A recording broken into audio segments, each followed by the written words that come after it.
Hello my dear students, आप लोगों का इस नए क्लास में स्वागत है। आज के हम अपने इस नए क्लास में हम लोग स्टार्ट करने वाले इनफॉर्मल ऑर्गेनाइजेशन। जैसा कि पिछले क्लास में हम लोगों ने स्टार्ट किया था फॉर्मल ऑर्गेनाइजेशन, वो पिछले क्लास में कंप्लीट भी हो गया था। 10-11 मिनट के आसपास का मैंने क्लास बनाया था, लेक्चर बनाया था। उसमें हम लोगों ने क्या समझा था कि जो फॉर्मल ऑर्गेनाइजेशन होता है वो pre defined goals and pre defined relationship पे बनता है। मतलब ये हुआ कि वो बहुत सोच समझ कर बनाया जाता है। तो इनफॉर्मल क्या है, जस्ट उसका अपोजिट है। ठीक है, याद क्या रखना है तुम्हें कि ये जो है ये फॉर्मल का, ठीक है, मैं बहुत छोटा लिख रहा हूं। फॉर्मल का क्या है, अपोजिट है। अब मैंने अपोजिट क्यों लिखा है तो तुम्हें याद रहेगा कि अगर फॉर्मल जो वो बहुत सोच समझ के बनाया जाता है तो ये क्या है, बिना सोचे समझे बनाया जाता है। उसमें प्री डिसाइडेड रिलेशंस होते हैं, इसमें ऐसा कुछ भी नहीं होता है। गोल्स तो दोनों में ही होते हैं, जरूरी नहीं है, लेकिन याद रखना है जरूरी नहीं है। तो अभी ये तो मैंने रफली तुम्हें समझा दिया। अब मीनिंग इसका प्रॉपरली समझते हैं तो तुम्हें आइडिया लगेगा कि what is difference between formal and informal organisation, what is the meaning of formal and informal. लेकिन उसके लिए पहले पिछली क्लास देख लेना, क्योंकि अगर पिछली क्लास देखी हो तब इस क्लास में आपको मजा आएगा। अदरवाइज फिर वही होगा कि चल रहा है चलने दो, वैसा तो वैसा ना हो, इसके लिए पहले पिछली क्लास देख लो। अब पहले इसका मीनिंग समझ लेते हैं।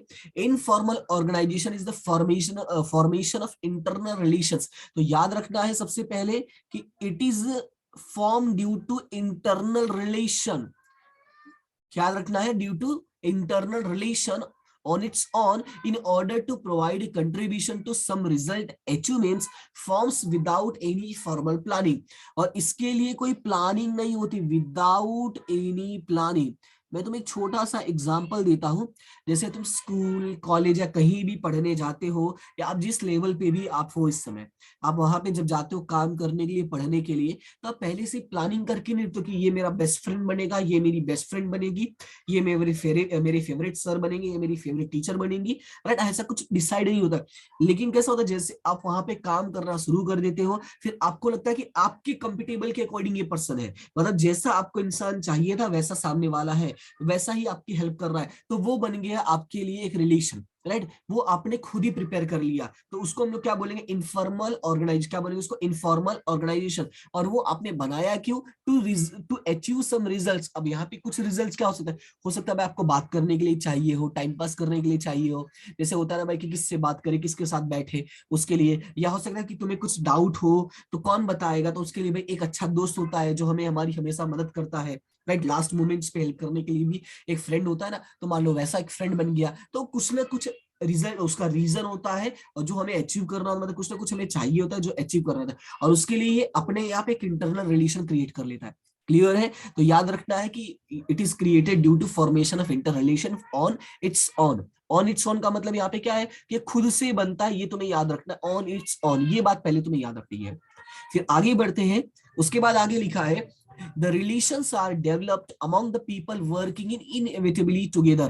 तो याद रखना है कि ये जो रिलेशंस बनता है वो जो साथ में काम करे ना उनके बीच में बनता है। क्लियर है, तो याद रखना है कि इनएविटेबली है।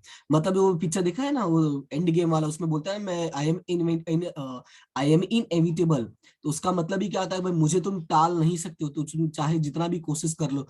वो कौन सी मूवी थी, एवेंजर एंड गेम में थानोस बोलता है ना कि भाई वही उसी तरह से रिलेशन भी होता है।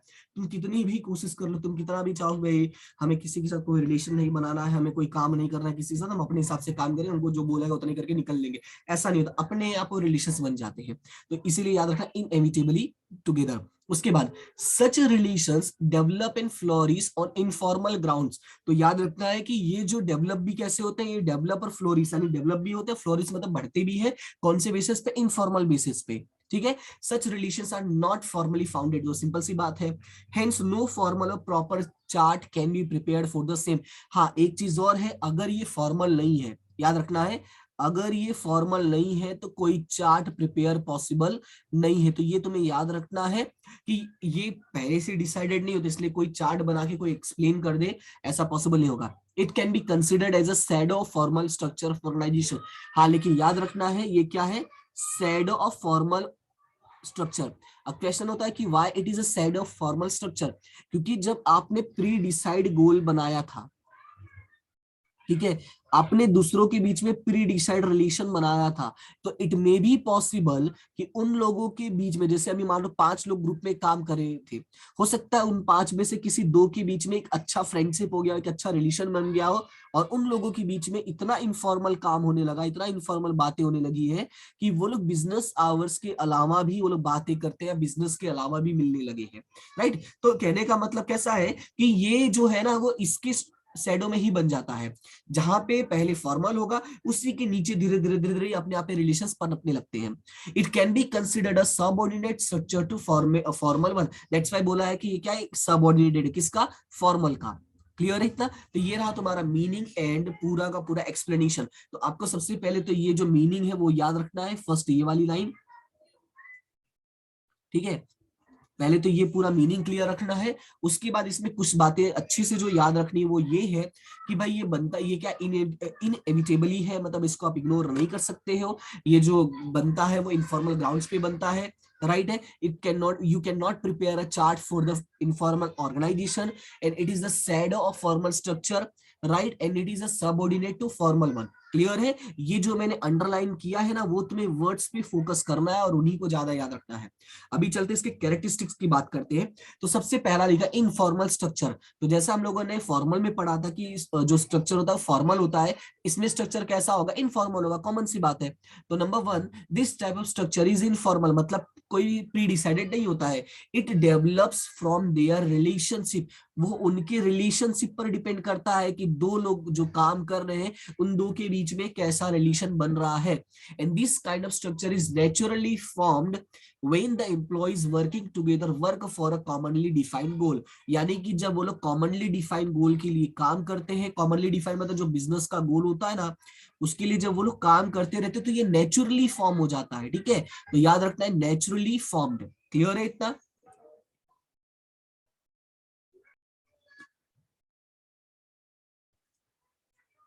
उसके बाद नेक्स्ट है हम लोगों का बेस्ड ऑन ह्यूमन रिलेशन। तो दूसरा इसका जो सबसे इंपॉर्टेंट पॉइंट है वो क्या है, बेस्ड ऑन ह्यूमन रिलेशंस। यानी ये जो स्ट्रक्चर होता है it is basically based on human relations. यानी जब दो लोगों के बीच में एक अच्छा रिलेशन नहीं बनेगा तो वहां पे इनफॉर्मल ऑर्गेनाइजेशन होना पॉसिबल नहीं है।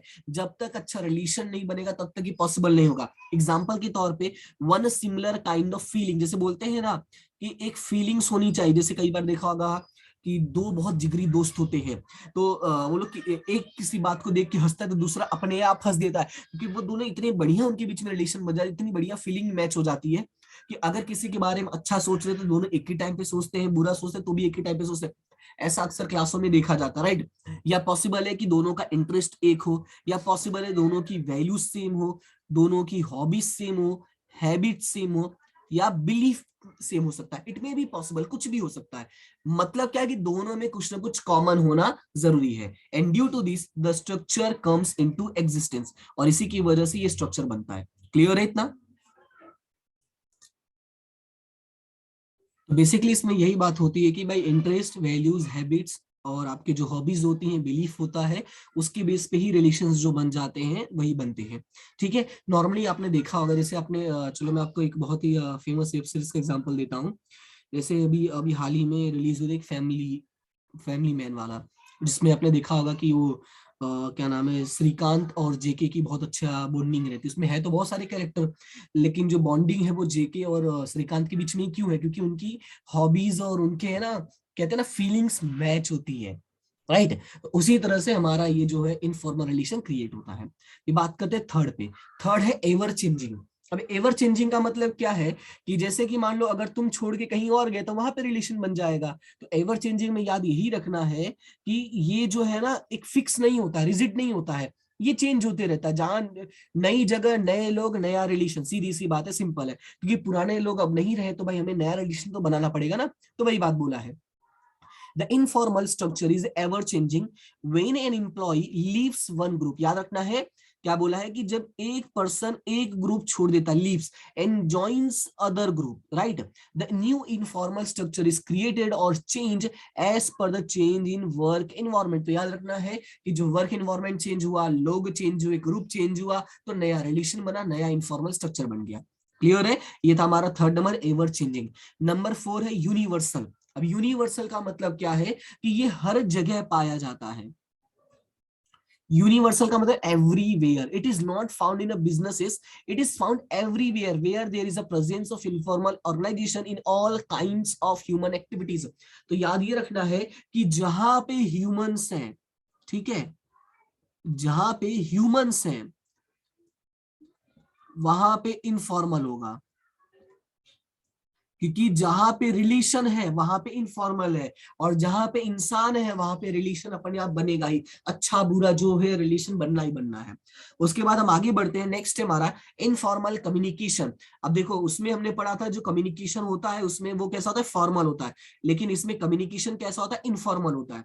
When the communication is done informally and is done through an oral communication process, it is informal communication. अच्छा एक चीज याद रखना है, इसमें जो मैक्सिमम कम्युनिकेशन होता है ना वो ओरल की बेस पर होता है, यानी कोई रिटेन या कोई प्री डिसाइडेड फॉर्मेट नहीं होता है। जैसे मिले, हाय कैसा है भाई, ठीक है, आज काम में ये काम दिया था, आज बहुत परेशान हो गया, ये क्या है, ये ओरल कम्युनिकेशन है, ठीक है। अच्छा तुझे क्या काम दिया, ओहो ओके ओके, या मेरे को तो कम दिया तेरे को ज्यादा दे दिया, ऐसा, मेरी सैलरी इतनी बढ़ा दी, तेरी कितनी बढ़ा दी, ओहो ऐसा, राइट। तो ये सब क्या है कि आपका ओरली बेस पर होता है, hence there are chances to have more opinions and less fact in it. याद रखना है कि जहां पे ओरल होता है यानी बकबकी जहां पर शुरू हो जाती है, वहां पे सिर्फ लोग अपना ओपिनियन रखते हैं, सबके सब बन जाते हैं जज, और किसी के पास कोई फैक्ट नहीं होता। इट मे बी पॉसिबल हो, इट मे बी पॉसिबल ना भी हो, क्लियर है। This kind of communication is very fast, और ये है ना एकदम आग की तरह फैलती है। वो कहते हैं ना कि जंगल में जैसे आग फैलती है वैसे ये कम्युनिकेशन फैलता है। एक बात तुम किसी को बताओ, देखो कल तक है ना पूरी दुनिया को पता, कहते हैं ना बात दिल्ली तक पहुंच जाती है, इतनी स्पीड है। उसके बाद नेक्स्ट है स्मॉल साइज। अब याद ये रखना है कि जो हमारा फॉर्मल ऑर्गेनाइजेशन था वो लार्ज साइज के लिए था, तो ये किसके लिए, स्मॉल साइज के लिए। देखो मैंने कहा ना कि अगर आप दोनों को मतलब आप दोनों पॉइंट्स को रीड करते हो तो इनके बीच का जो डिफरेंस है वो भी अपने आप तुम्हें समझ में आना स्टार्ट हो जाएगा। Most probably the size of this kind of organisation structure is very small. तो याद रखना है कि जहां पे छोटा ऑर्गेनाइजेशन यानी जहां पे कम लोग काम करते हैं वहां पे रिलेशन इजिली बन जाता है, because it is dependent on individual relationship. It is also formed as a result of interchange of ideas. There can be more number of such groups, but they are normally small in size. याद रखना है कभी भी जो relations बनते हैं वो 50 के बीच में नहीं बनते हैं, हमेशा 3 4 5 के बीच में ही बनते हैं। जैसे बोलते हैं ना कि जो 3 दोस्त होते हैं वो सबसे खतरनाक होते हैं, जो 3 की तिकड़ी होती है ना वो सबसे खतरनाक होती है। कभी 4 हो सकता है, 5 हो सकता है, पर कभी ऐसा नहीं हो कि 10-15 लोग होंगे और बेस्ट फ्रेंड्स होते हैं, क्योंकि वो पॉसिबल ही नहीं हो पाता है। मैक्सिमम इतना तक ही जाता है, और ये जो है ये सबसे बेस्ट वाला होता है कि 3 वाला। इसीलिए बोला है कि अगर हो सकता है बहुत सारे हो, there can be more number of such groups, यानी हो सकता है बहुत ज्यादा लोग काम करते होंगे तो उतने ज्यादा ग्रुप्स बन जाएंगे, राइट, क्लियर है। लेकिन साइज कैसा होगा, स्मॉल ही होगा, बस साइज की बात हो रही है तो साइज कैसा होगा, स्मॉल ही होगा, क्लियर है इतना। फिर नेक्स्ट है लैक ऑफ कंट्रोल। अब लैक ऑफ कंट्रोल में क्या है, in this kind of communication circle no control can be maintain as a person develop his or her circle with coworkers as per the needs. अब याद रखना है यहाँ पे कोई कंट्रोल नहीं था, नो कंट्रोल। क्यों नहीं होता है, क्योंकि उसके अपने पसंद पे, कहते हैं ना मेरी मर्जी, तो उसके पसंद की वजह से ये रिलेशंस बना है, आप उसको चेंज नहीं कर सकते हो। चेंज करने जाओगे तो वो आपके खिलाफ हो जाएंगे वो लोग। And the last and next one, complement to formal structure. तो याद रखना है कि ये हमारा जो फॉर्मल स्ट्रक्चर है उसका कॉम्प्लीमेंट है भी है। कॉम्प्लीमेंट का मतलब क्या, कि बिना इसके फॉर्मल वाला चल ही नहीं सकता है। कैसे, देखो, this communication is developing from formal structure only, hence it can be said to be complementing the formal structure. मतलब ये उसको हेल्प करता है, ठीक है, क्योंकि जब आपने प्री डिसाइडेड करके एक फॉर्मल स्ट्रक्चर बनाया तो जब लोग आपस में साथ में काम करते रहते हैं तो काम करते करते करते करते उन लोगों को एक दूसरे के बारे में आइडिया लगेगा कि भाई सामने वाला कैसा है, तो उससे क्या होगा, उनके बीच में भी एक रिलेशन क्रिएट हो जाएगा। और वो जो रिलेशन होगा वो रिलेशन क्या करेगा, हेल्प करेगा उन्हें अपने आप को और दूसरों को समझने में और बिजनेस ऑर्गेनाइजेशन को समझने में। क्लियर है इतना। In modern times informal communication structures are used widely, और आजकल ये कुछ ज्यादा ही यूज होता है.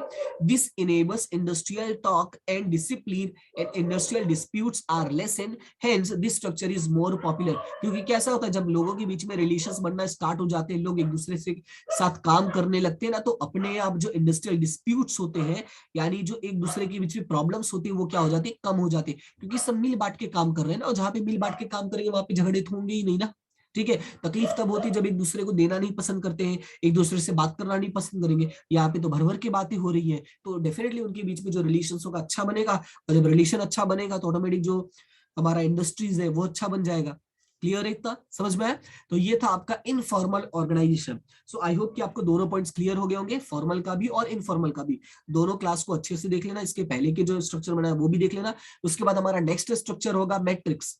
नेक्स्ट कौन सा होगा? मैट्रिक्स. ये वन ऑफ द इंपॉर्टेंट है, याद रखना, ये मोस्ट इंपॉर्टेंट है.